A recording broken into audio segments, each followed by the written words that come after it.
Não se preocupe com mais essa nova taxação. Afinal, o imposto é apenas para as Big Techs e não para os influencers. Este é o Visão Libertária, sua fonte de informações descentralizadas e distribuídas. Ajude a propagar as ideias de liberdade. Deixe o seu like e compartilhe com seus amigos. Um artigo seu pode virar vídeo aqui também, sabia? Este artigo foi sugerido por Libertário Baiano, escrito por Supremo Tribunal Federal, revisado por historiador libertário e narrado por Gordinho Caipira. O governo Lula voltou a tocar em uma pauta antiga que sempre é ponderada de tempos em tempos: a taxação e regulação das Big Techs e da internet em geral. A proposta, que surge com a justificativa de subsidiar o acesso à internet para comunidades carentes e isoladas, traz consigo uma série de implicações que vão muito além da simples arrecadação de tributos. A medida da vez se vende apenas com a criação de um novo imposto, não envolvendo regulações draconianas como as do PL 2630 até o que se sabe. Grandes empresas de tecnologia, responsáveis pela maior parte do tráfego nas redes de internet, são os maiores alvos. Meta, dona do WhatsApp, Instagram e Facebook; o Alphabet, dona do Google e do YouTube; Microsoft, Amazon, X, Apple e Netflix são apenas algumas das gigantes que serão carinhosamente convidadas a arcar com o preço do amor. O ministro das Comunicações, Juscelino Filho, em declaração sobre a proposta, afirmou que, abre aspas, a gente enxerga o tamanho do nosso mercado e o quanto que essas empresas faturam no Brasil. Nada mais justo que elas estarem contribuindo de alguma forma. Fecha aspas. O que o ministro não parece enxergar é a gigante quantidade de brasileiros que obtêm sua renda devido à produção de conteúdo em plataformas como YouTube, Instagram e TikTok. Todos eles, incluindo o autor desse artigo e todos nós que trabalhamos no Visão Libertária, seremos diretamente atingidos e prejudicados caso essa proposta se torne realidade. Juscelino ainda afirmou que apresentou o projeto para Fernando Haddad, ministro e superintendente de taxações e tributos, carinhosamente chamado de Taxad. Segundo ele, Taxad ficou muito animado com a ideia, garantindo que iria colocar a proposta entre as prioridades da agenda a ser discutida pelo governo com o Congresso nos próximos meses. O governo sempre usa a cartada de auxiliar os pobres e mais necessitados na sociedade como desculpa para roubar toda a sociedade, incluindo aqueles que ele mesmo alega ajudar. Este é mais um projeto de ampliação de controle estatal sobre a internet, com objetivos perigosos para a liberdade de expressão e para a economia digital brasileira. Tudo isso travestido de assistência social, em uma situação em que as informações são amplamente dispersas e o monopólio da mídia tradicional está se desgastando. O governo parece preparado para tomar qualquer ação necessária para recuperar a autoridade perdida. O conceito de taxar grandes corporações digitais não é novo, e um olhar mais atento revela que se trata, na verdade, de outro estratagema para atingir um objetivo maior: restringir a liberdade de expressão online e fortalecer o controle sobre plataformas que ameaçam o monopólio da mídia tradicional. Essa questão não se limita apenas à taxação. Em vez disso, é um meio tácito de forçar as plataformas a cumprir os requisitos governamentais, seja alterando as restrições de conteúdo ou estabelecendo uma estrutura que incentive a censura velada. A taxação das Big Techs se insere em um contexto de constantes tentativas de regulamentação na internet por parte do governo liderado pela alma mais honesta do Brasil. Já fizeram propostas para regularizar como profissão os influencers, cadastrá-los ou cobrar certas responsabilidades para com as plataformas. Mas com certeza, o exemplo mais marcante de tentativa de controle sobre os meios digitais foi o projeto de lei 2630, o famoso PL da censura, conhecido na esquerda como PL das fake news. Esse projeto propunha uma série de medidas que criaram responsabilidades diretas às plataformas de tecnologia. Conforme a proposta, as plataformas seriam responsabilizadas por conteúdos postados por terceiros, o que estabelece um caminho claro para a censura, ainda que disfarçada de regulação e responsabilidade social. Além disso, o PL previa uma série de obrigações que colocariam as Big Techs no centro de um processo de fiscalização estatal. As plataformas seriam obrigadas a identificar anunciantes e pagar aos jornalistas pelo uso de seus conteúdos, um movimento de defesa da mídia tradicional tentando se proteger da concorrência com a internet, mas que na prática reforçaria a censura indireta. Se isso já não fosse o suficiente, outra parte do projeto inclui uma perigosa exigência: a moderação de conteúdo conforme as exigências da lei para evitar multas. Basicamente, aquilo que o STF já faz hoje seria institucionalizado e legalizado, abrindo em definitivo a portaria para a censura. Isso colocaria as plataformas em uma situação difícil, pois a obrigação de moderar conteúdos são amplas e pouco claras. O ponto mais controverso de todos do PL estabelece uma clara exceção para os políticos, garantindo imunidade a eles, enquanto os cidadãos comuns enfrentariam punições severas. Isso não é apenas um desrespeito à igualdade de direitos, mas também uma ferramenta de controle político. É importante destacar que esse projeto de lei encontrou amplo apoio dentro da mídia tradicional, que vê nas Big Techs um concorrente direto no mercado de informação e entretenimento. Alinhados ao governo, os grandes meios de comunicação têm se mobilizado para apoiar esse tipo de regulação, acreditando que, ao enfraquecer as plataformas digitais, estarão fortalecendo suas próprias narrativas e sua influência sobre o público.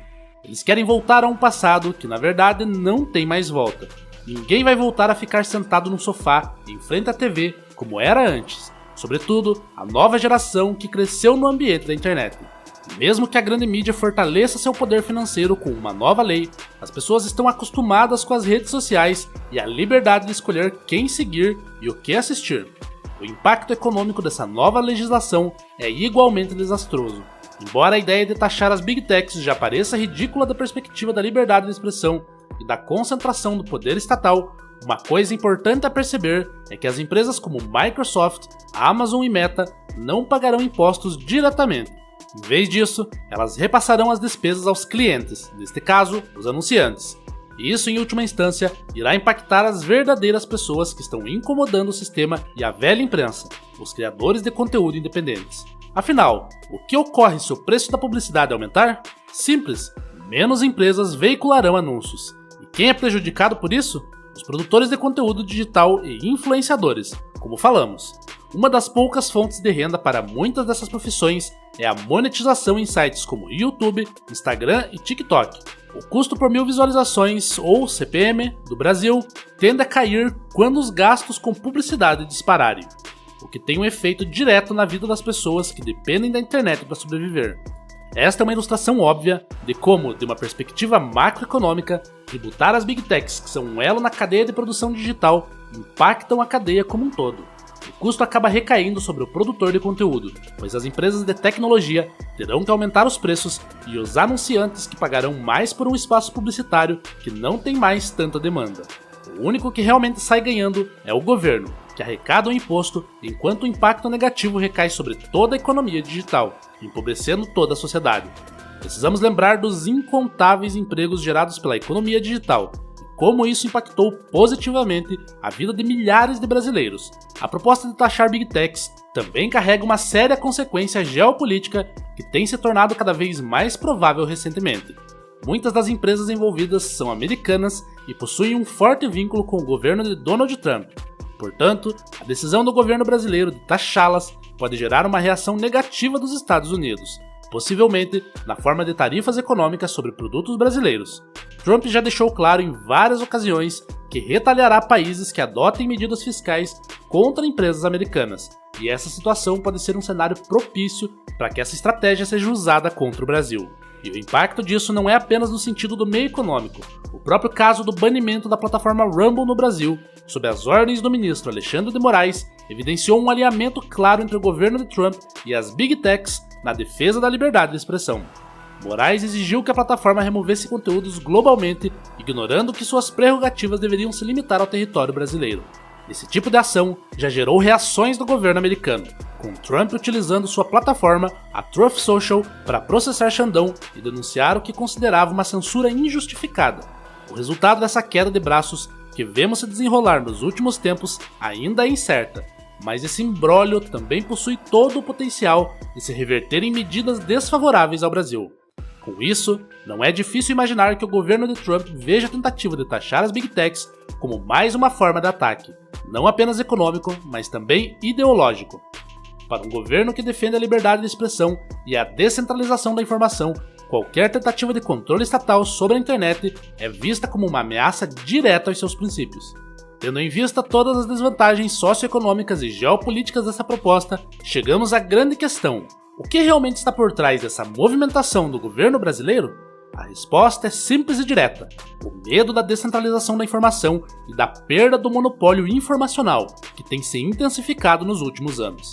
A internet, com sua capacidade de espalhar ideias diversas de forma rápida e sem o controle do Estado, é uma ameaça direta a qualquer governo autoritário, ou melhor, a qualquer tipo de governo. A elite política brasileira no governo tem medo de perder o controle sobre a narrativa oficial e a internet é a única ferramenta capaz de desafiar esse domínio.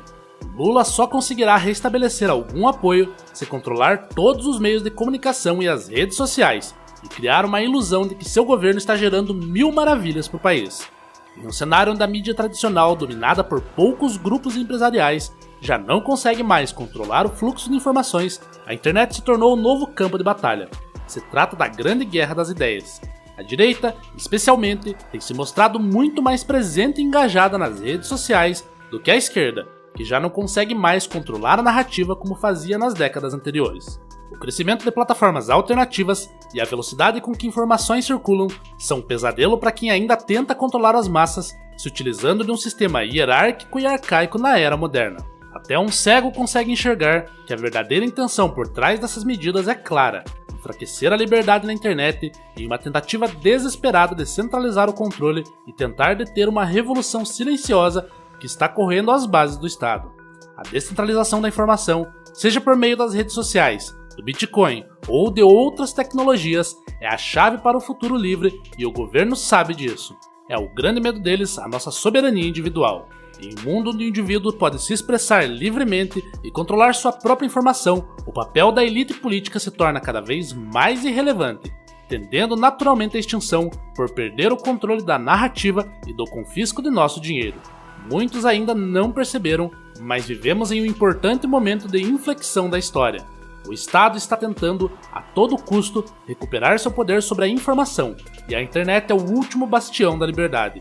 A luta do governo contra a internet é uma guerra perdida. O Leviatã estatal nunca vai reverter o dano feito pela descentralização, mas ele ainda pode vencer certas batalhas.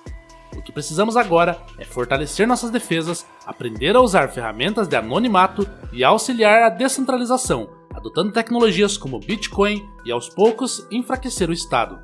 A revolução silenciosa já está em andamento. Agora, mais do que nunca, é hora de fazer parte dessa transformação, derrubar as paredes do controle estatal e abraçar um futuro onde o poder realmente esteja nas mãos do povo.